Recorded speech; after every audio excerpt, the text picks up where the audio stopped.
Good morning guys, hi this is सरगल और आप सभी को हमारे अपने यूट्यूब चैनल दिशा क्लासेस पर बहुत बहुत वेलकम करता है। You know guys, today we are going to learn spoken classes. हम लोग आज पढ़ेंगे spoken class, English spoken class को पढ़ेंगे। तो स्पोकन क्लास में आज जो हम लोग को पढ़ेंगे वो टॉपिक होगा use of have has had. Use of have has had यानी स्पोकन बोलने के टाइम में जब अंग्रेजी बोलते हैं तो यूज हैव का यूज कैसे करेंगे, हैड का यूज कैसे करेंगे और हैज़ का कैसे करेंगे। तो आज के क्लास में हम लोग we are going to cover use of have has और हैड। हम लोग आज के क्लास में कवर करेंगे हैव के बारे में, हैज़ के बारे में और हैड के बारे में। तो देखते हैं स्पोकन लैंग्वेज में इसका कैसे इस्तेमाल किया जाता है। यूज ऑफ हैड और हैड। अब इसको देखिए, फर्स्ट ऑफ ऑल ये समझना है हैव के बारे में। किसके बारे में समझेंगे गाइस? हैव के बारे में समझना है। हैव होता क्या है? हैव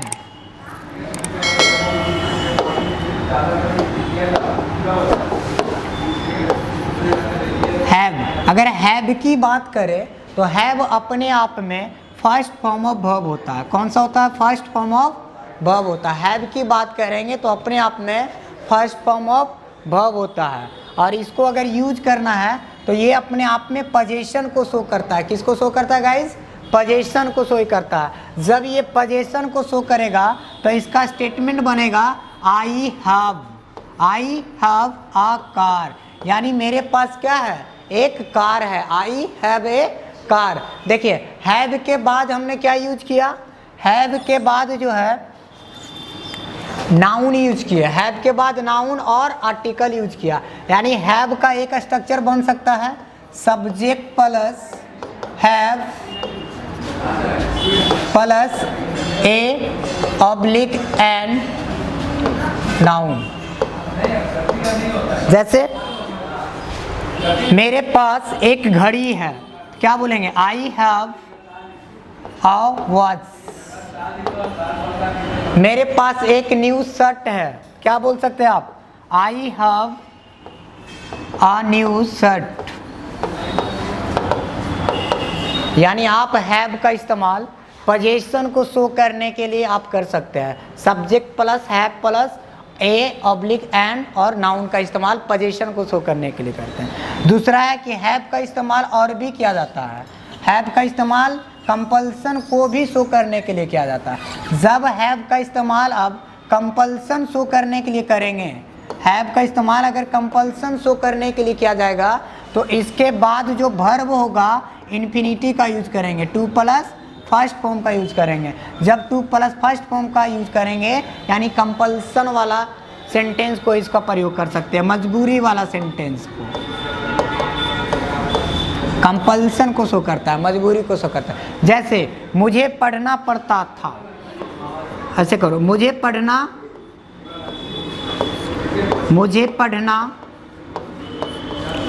पड़ता है। मुझे पढ़ना पड़ता है, मुझे पढ़ना है, मुझे पढ़ना है, मुझे पढ़ना है।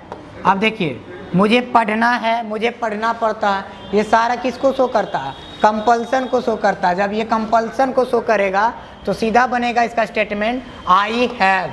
क्या बनेगा? I have. उसके बाद क्या बोला? जब कंपल्सन को शो करेगा तो किसको यूज करना है? टू प्लस फर्स्ट फॉर्म का यूज करेंगे। यानी आई हैव टू रीड। क्या बनेगा इसका translation? I have to read. मुझे पढ़ना पड़ता है, मुझे पढ़ना है, दोनों का ट्रांसलेशन सेम होगा। आई हैव टू रीड और मुझे पढ़ना पड़ता है, आई हैव टू रीड ही होगा। दोनों का ट्रांसलेशन सेम होगा। जैसे आप बोलिए मुझे जाना है तो आई हैव टू गो। मुझे डांस करनी है, आई हैव टू डांस। यानी जितने भी कंपल्सन को शो करने वाला सेंटेंस होगा तो आप हैव के मदद से आप क्या कर सकते हैं? बना सकते हैं। और कंपल्सन को शो करने के लिए हैज़ का भी प्रयोग करते हैं और हैड का भी प्रयोग करते हैं। यानी कंपल्सन को शो करने के लिए तीनों का यूज कर सकते हैं आप, हैज़ का भी और हैव का भी और हैड का। जब प्रेजेंट का कंपल्सन शो करना है तो हैव और हैज का यूज करते हैं। जब पास्ट का कंपल्सन शो करना है तो हैड का यूज करते हैं। पास्ट का भी कंपल्सन को शो कर सकते हैं, जैसे मुझे जाना पड़ता था या फिर मुझे पढ़ना पड़ता था, ऐसे लिखिए, मुझे पढ़ना पड़ता था। तो इसका कैसे ट्रांसलेट करेंगे? आई हैड टू, क्या बनेगा? I had to read. मुझे बोलना पड़ता था, आई हैड टू स्पीक, क्या होगा? I had to speak. आप आराम से बोल सकते हैं। फिर से आपको बता देते हैं, देखिए, जब आपको प्रेजेंट में बोलना है, प्रेजेंट का कंपल्सन, दूसरा पास्ट का भी बोल सकते हैं, फ्यूचर में भी कंपल्सन शो कर सकते हैं। जब ये प्रेजेंट, पास्ट, फ्यूचर में आपको कंपल्सन शो करना है, तब आप हैव और हैज और हैड को कैसे यूज करेंगे? देखिए, मुझे इंग्लिश बोलना पड़ता है। दूसरा पास्ट में इसका होगा, मुझे इंग्लिश बोलना पड़ता था या फिर बोलना पड़ा। मुझे अंग्रेजी बोलना पड़ता था या फिर मुझे अंग्रेजी बोलना पड़ा। फ्यूचर की अगर बात करेंगे तो इसका ऐसे बन सकता है, मुझे इंग्लिश बोलना पड़ेगा। फ्यूचर की बात होगा जी, मुझे इंग्लिश बोलना पड़ेगा। अब देखिए तीनों को कैसे ट्रांसलेट करेंगे। अब देखिए, मुझे इंग्लिश बोलना पड़ता है, प्रेजेंट, कुछ नहीं, क्या बनाएंगे इसको आराम से, I have to, I have to speak English, I have to speak English. अगर इसी को पास्ट बनाना है, देखिए जब था रहेगा तो किसका यूज कर लेंगे? हैड का यूज करेंगे। जब था रहेगा तो किसका यूज करेंगे? हैड का। तो क्या बनेगा इसका? I had to speak English, I had to speak English. देखिए, मुझे बोलना पड़ेगा, ये फ्यूचर है, मुझे बोलना पड़ेगा, फ्यूचर है ना जी। तो जब फ्यूचर होगा तो इसको कैसे आप ट्रांसलेट कीजिएगा? देखिए आसानी से होगा, आई, अब फ्यूचर को शो करने के शैल और बिल आता है, किसका यूज करते हैं? शैल और बिल का। मॉडल वर्ब शैल और बिल का यूज करता है सिंपल फ्यूचरिटी को शो करने के लिए। तो आई के साथ क्या लगेगा? पोलाइट वे के लिए शैल का यूज कर लेंगे, आई शैल। उसके बाद शैल को क्या चाहिए? V1, तो I shall have to speak English. क्या बनेगा? I shall have to speak English. देखिए, सेम सेंटेंस को तीनों टाइप से आप इसको क्या कर सकते हैं? ट्रांसलेट कर सकते हैं। कैसे? मुझे अंग्रेजी बोलना पड़ता है, I have to speak English. मुझे जाना पड़ता है, आई हैव टू गो। मुझे जाना पड़ता था, पास्ट की बात करोगे तो क्या बनेगा? I had to go. क्या बनेगा? I had to go. और जब लगे कि नहीं हम फ्यूचर की बात करना है तो I will have to go या फिर आई शैल हैव टू गो। मुझे जाना पड़ेगा या फिर मुझे जाना पड़ेगा, या आप इसको क्या फ्यूचर में बोल सकते हैं। देखिए, और इसी को ट्रांसलेट कीजिए आप। देखिए, तीनों को भी आप ट्रांसलेट कर सकते हैं।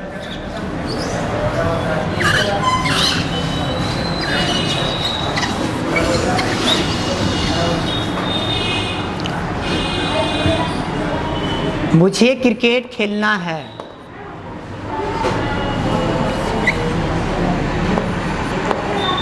मुझे cricket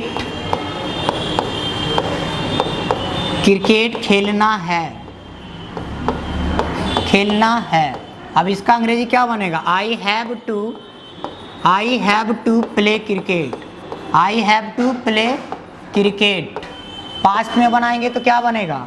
I had to, past में क्या बनेगा जी? I had to play cricket. अगर इसी का फ्यूचर बनाना है, अगर इसी को आपको क्या बनाना है, फ्यूचर बनाएंगे तो क्या बनेगा, आई शैल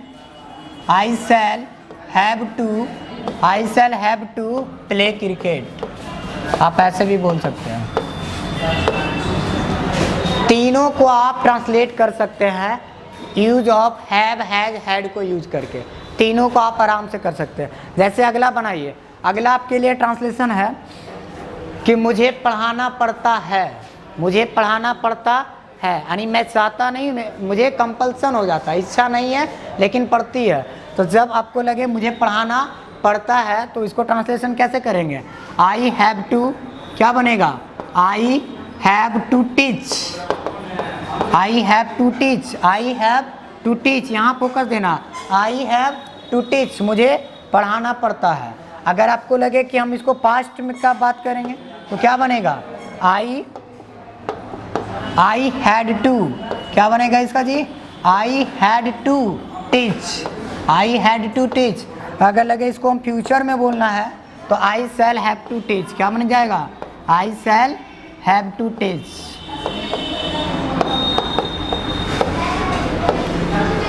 किन्हीं को कोई डाउट, समझ में आ रहा होगा। आप प्रेजेंट में, पास्ट में या फिर फ्यूचर में, आप तीनों को कंपल्सन आप बोल सकते हैं बहुत आसानी से। वैसे और भी देखिए, हमने लिखा you have to go there, you have to go there, आपको वहाँ जाना पड़ता है। इसका हिंदी क्या होगा, आपको वहाँ जाना पड़ता है। आपको लगता है मुझे वहाँ जाना पड़ा, यानी पास्ट की बात करोगे तो ये ट्रांसलेशन आपका बन जाएगा यू हैड टू, क्या बनेगा इसका, यू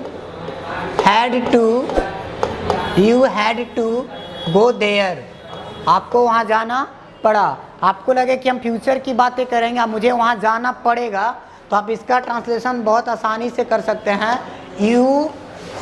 यू के साथ बिल, यू के साथ क्या लगाएंगे, will, you will have to go there, you will have to go there. तीनों अब बन गया, present past future, present past future, आप तीनों को आप आराम से बोल सकते हैं। फिर अगला एग्जांपल इसी को देखिए,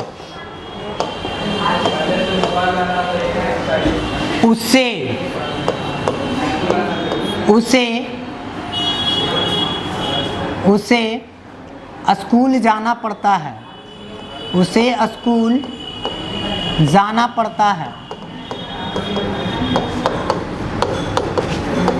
अब देखिए, हैव जो होता है प्लूरल वर्ब और हैज क्या होता है सिंगुलर वर्ब। अब उसे का मीनिंग क्या होगा जी, उसे का मीनिंग क्या होता है, ही। अब ही के साथ सिंगुलर वर्ब के लिए कौन आएगा, हैज, यानी ही हैज टू, ये क्या बन जाएगा, he has to go to school, he has to go to school, उसे स्कूल जाना पड़ता है। आपको लगे उसे स्कूल जाना पड़ा, he had to go to school, उसे स्कूल जाना पड़ेगा। ही विल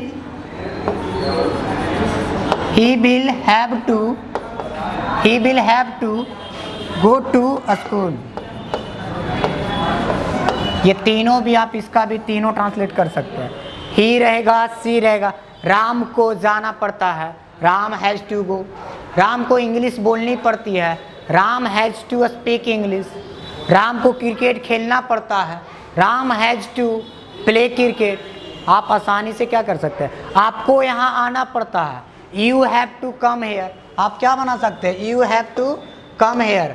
आप देखिए आसानी से बनाइए इसको, आपको यहाँ आना पड़ता है, you have to come here. आपको यहाँ आना पड़ता है। आपको लगे कि मुझे यहाँ आना पड़ा, मतलब पास्ट की बात करेंगे तो क्या बन जाएगा, you have to sorry past क्यों होगा, पास्ट में हैव नहीं had, you had to come here, you had to come here. आपको लगेगा कि नहीं मुझे फ्यूचर में बात करना है, फ्यूचर की बात करेंगे, तब क्या बन जाएगा, you will have to you will have to come here. आप क्या कर सकते हैं, आसानी से आप इसको अंग्रेजी में बोलने में इस्तेमाल कर सकते हैं। जब भी आपको अंग्रेजी में कंपल्सन को बोलना है तो आप हैज़, हैड और हैज़ का इस्तेमाल करके आप अंग्रेजी बहुत आसानी से बोल सकते हैं। जैसे मुझे पढ़ाना पड़ता है, आई हैव टू टीच। मुझे इंग्लिश पढ़ानी पड़ती है, I have to teach English. मुझे पटना जाना पड़ता है, I have to go to Patna. आप आराम से, मुझे बस से पटना जाना पड़ता है, I have to go to Patna by bus. आप बहुत आसानी से कर सकते हैं इसको। फिर नेक्स्ट देखिए इसी में, और हैव का और भी यूज होता है। हैव, हैज़ का यूज परफेक्ट टेंस में भी किया जाता है। इसका यूज परफेक्ट टेंस में भी किया जाता है। हैव और हैज़ का यूज परफेक्ट टेंस में भी करते हैं। जब परफेक्ट टेंस में करते हैं यानी परफेक्ट फॉर्म आना चाहिए। जब परफेक्ट टेंस में इसको यूज करेंगे तो परफेक्ट फॉर्म ऑफ वर्ब आना चाहिए। तो परफेक्ट फॉर्म ऑफ वर्ब कौन होता है, थर्ड फॉर्म होता है। कौन होता है, थर्ड फॉर्म होता है। तो ये हैव और हैज़ प्रेजेंट होता है, यानी ये प्रेजेंट परफेक्ट में इसका यूज किया जाता है। हैव और हैज़ का प्रेजेंट परफेक्ट टेंस में भी यूज करते हैं। दूसरा आपका हैड, हैड अपने आप में पास्ट एक्सिलरी वर्ब है, पास्ट वाले वर्ब है। जब ये पास्ट वाला वर्ब होगा तो ईबी क्या है, परफेक्ट वर्ब होता है। तो जब आप हैड यूज करेंगे तो हैड के साथ फिर इसको थर्ड फॉर्म यूज करना पड़ेगा, क्योंकि क्या बन जाएगा, ये पास्ट परफेक्ट। यानी हैव, हैज को आप प्रेजेंट परफेक्ट में यूज करते हैं और हैड को आप पास्ट परफेक्ट में भी इसको इस्तेमाल कर सकते हैं। जैसे एक एक एग्जांपल देखिए,